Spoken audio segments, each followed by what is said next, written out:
Hey friends, it's Janelle in Rarity here with the Eco Spiritual Education Center, and I felt like it was time to just have this conversation live. I don't have a big preparation or a lot of notes or like a lesson or anything like that today, but just feel like it's really important to be present together during these times of what we're calling social distancing and what in reality is physical distancing, and a lot of social connection, and asking us to be very socially aware, even more socially aware than we are normally in our hyper-connected culture. We also have a culture of being pretty isolated, even though we're online all the time, even though we can text and chat and share and all these things. We actually have created a culture that is pretty isolated. So there's something here that's asking us to intentionally isolate, but reach out and find out what people need, and find out what's happening around us in a really focused way. Um, and so I titled this talk, this conversation, Working with Grief and Fear. And I think that that is one of the core ways of actually stemming the tide, of slowing the spread of not only the physical disease that's going around, but also the psychological, emotional angst and pain that is related to it. My sense is that we were already in a lot of pain, a lot of fear, a lot of grief, and um, we weren't as a culture really slowing down to feel that, to understand that. We are not, in westernized culture at least, taught to deal with death, taught to deal with loss, taught to deal with change, even in a functional way. And this is asking us to look that right in the face. And that's not new to humanity in any way, shape, or form. That is, something that all of our ancestors have been through time and time again. There have been plagues, there have been disasters, there have been massive shifts in the entire way that societies have run. And this is something that is new in the sense that it has never happened on the global scale.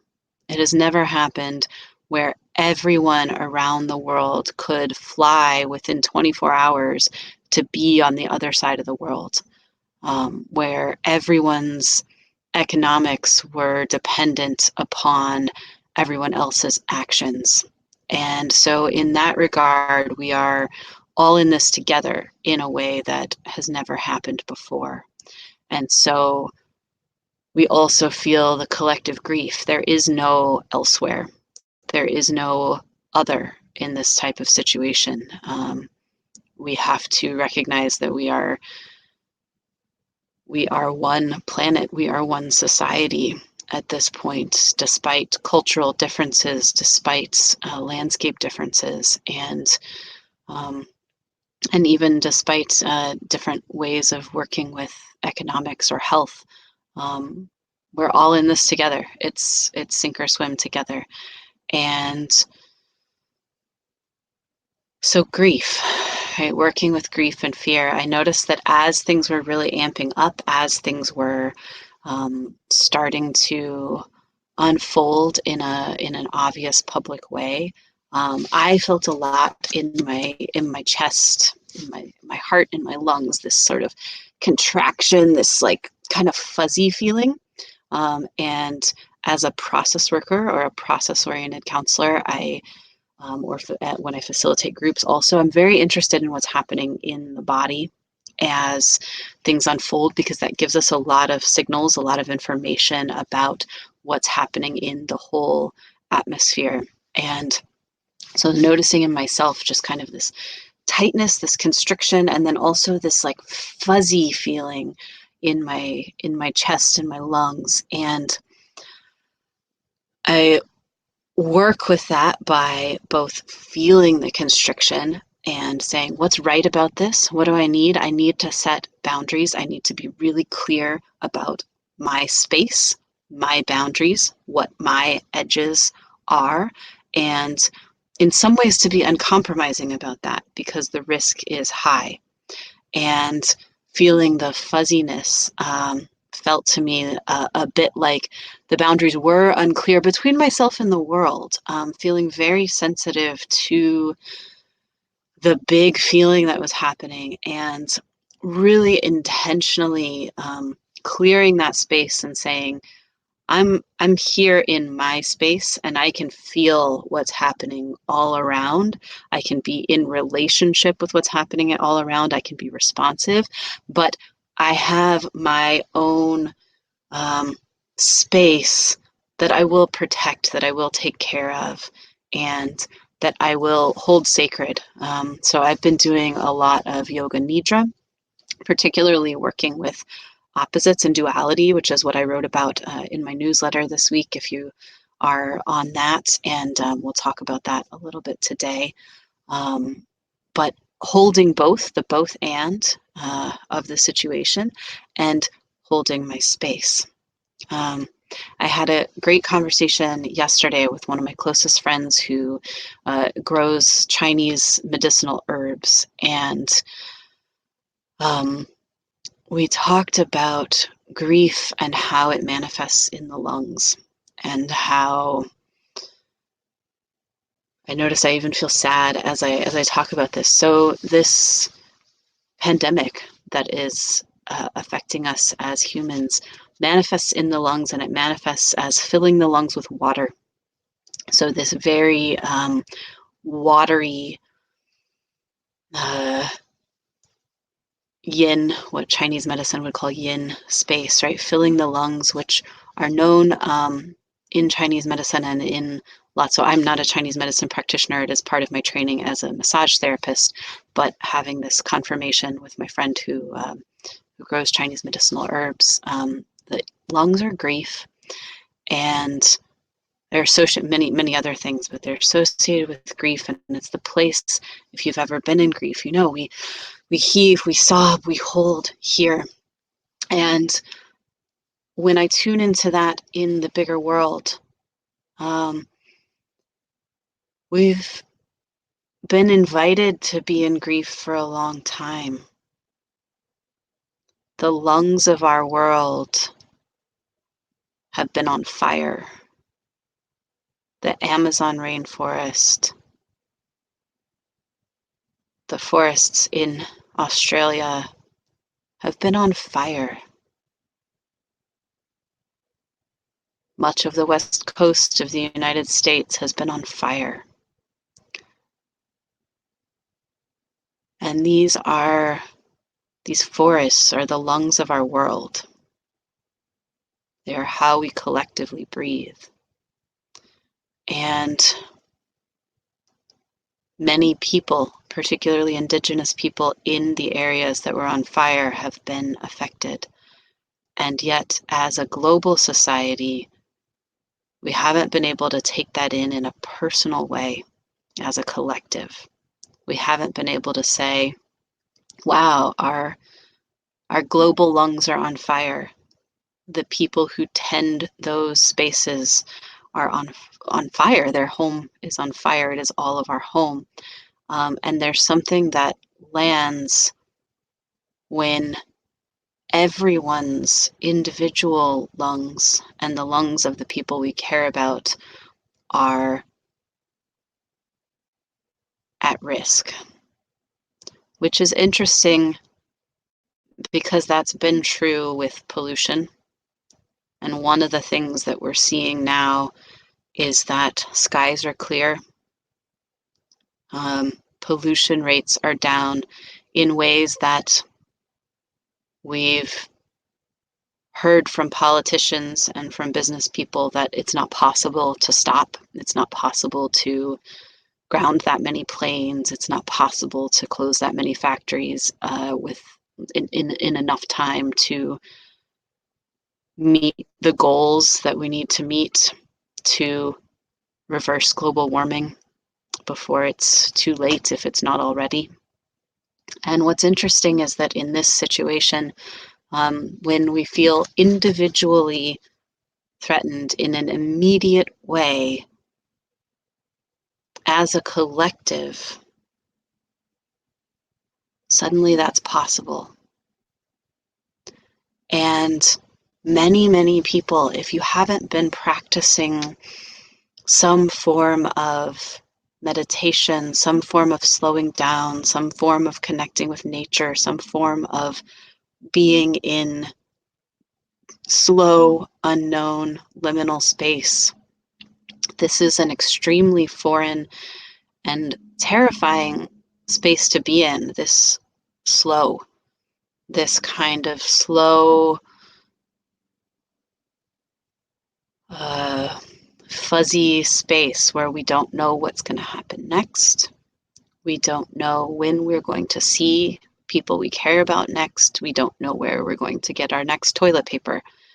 And if you haven't already lived in that, either intentionally or unintentionally, that's a really scary space. And the fear of becoming infected with a disease or someone you love becoming infected with a disease is very real, and I'll address that in a minute. But there's also, for those who are sheltering in place, who have a very low risk of coming in contact with this because you're taking care, because you're making choices to protect yourself and your family, it can still be really scary to just know yourself, to slow down when we're this super caffeinated culture and suddenly it's just still. That's the space where all of the things inside that have been being pushed down are rising to the surface. And at the same time, things are being stirred up in the outside world. And there's this meeting of all your inner stuff coming to the surface and all the stuff in the outside world coming at you, bombarding your awareness and also your energetic space. And that can be really terrifying. And I've seen people have really big reactions, people being very, myself included in moments, to be very quick with a reaction of fear or very fierce boundary setting. I've seen people be quite irrational in these moments, and that's a normal response to that collision in a way. And I want to invite you, if you're having that experience, to just notice that moment and then invite yourself to slow down a little bit and ask yourself what are you really feeling in your body. And one of the ways in process work that I work with people with that is something called earth spots. And it's a good way to connect both to your body and your experience in the earth. And so I invite you, if you'd like to experiment with that a little bit, to just settle in wherever you are. Ground yourself by feeling whatever you're sitting or standing on, feeling the contact there with your feet or your seat or your back if you'd like to lie down.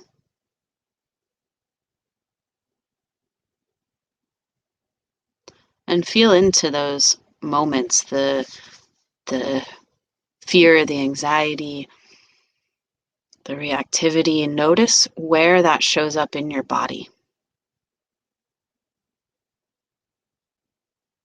Without trying to change it, without trying to fix it, just notice where it shows up in your body.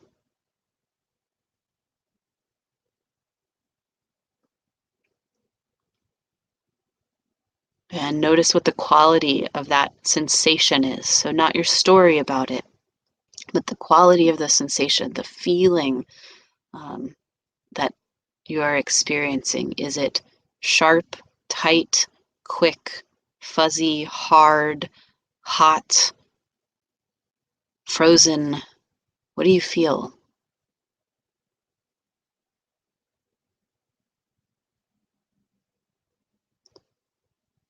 And as you get in touch with that feeling,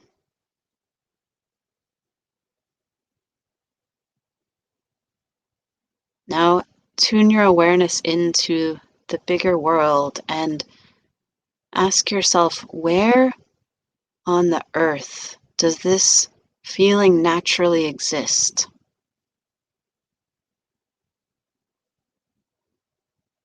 What ecosystem, what place on the planet, what natural phenomenon has a similar quality, a similar shakiness, a similar heat, a similar spinning, a similar dryness, whatever it is?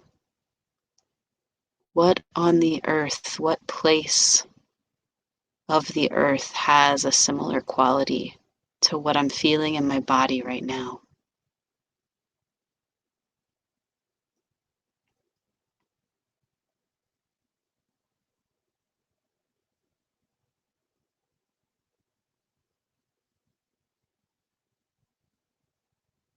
And when you have that place in mind, don't try to change it or judge it or make it into anything. Just get curious about what shows up and see if you can now imagine yourself becoming that place,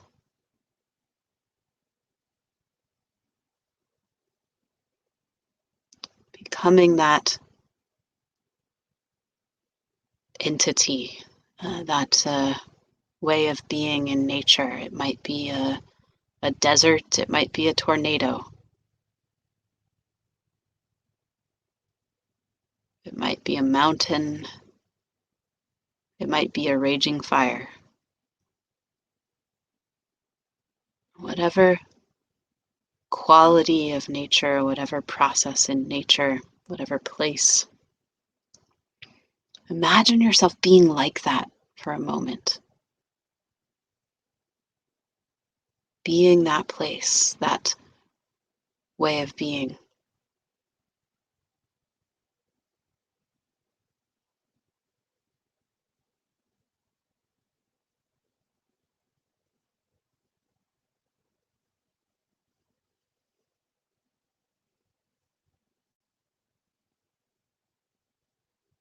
And ask, as that place,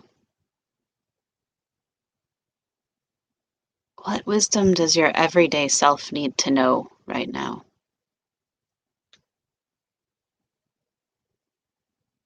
What wisdom do you, as that place, have for your everyday self in navigating these unusual times?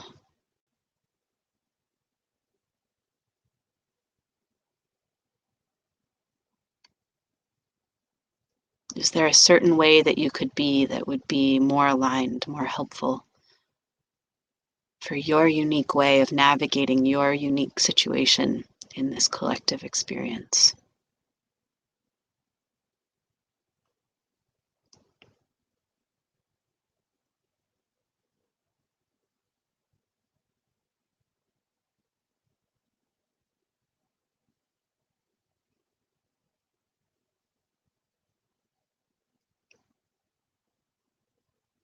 And take as long as you need to with that.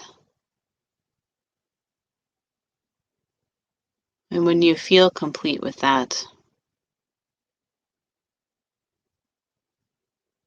thank the place that has allowed you to become part of it, to exchange with it, and return to your everyday self, your everyday awareness. And with that new wisdom in mind,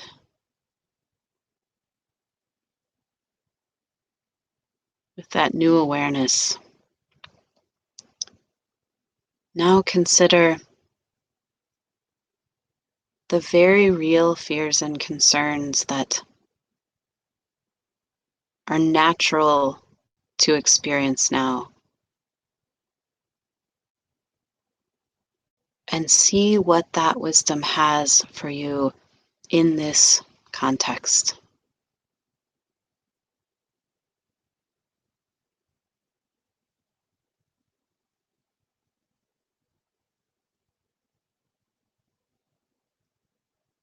It's normal to have big responses, to feel fear, to feel grief, and coming back to that connection with the earth through the lens, through the window of your body's wisdom can help you navigate that in a very real, grounded way. So it's not about pushing it away. It's not about ignoring it. It's about allowing it to be fully integrated as a natural part of dealing with the big things of life. So I invite you to continue to explore that. If you have questions about it, feel free to send them to me at ecospiritualeducation.com. I'll be sharing more about these types of things throughout the duration. We're in this for the long haul. So stay in contact and be well. Thank you.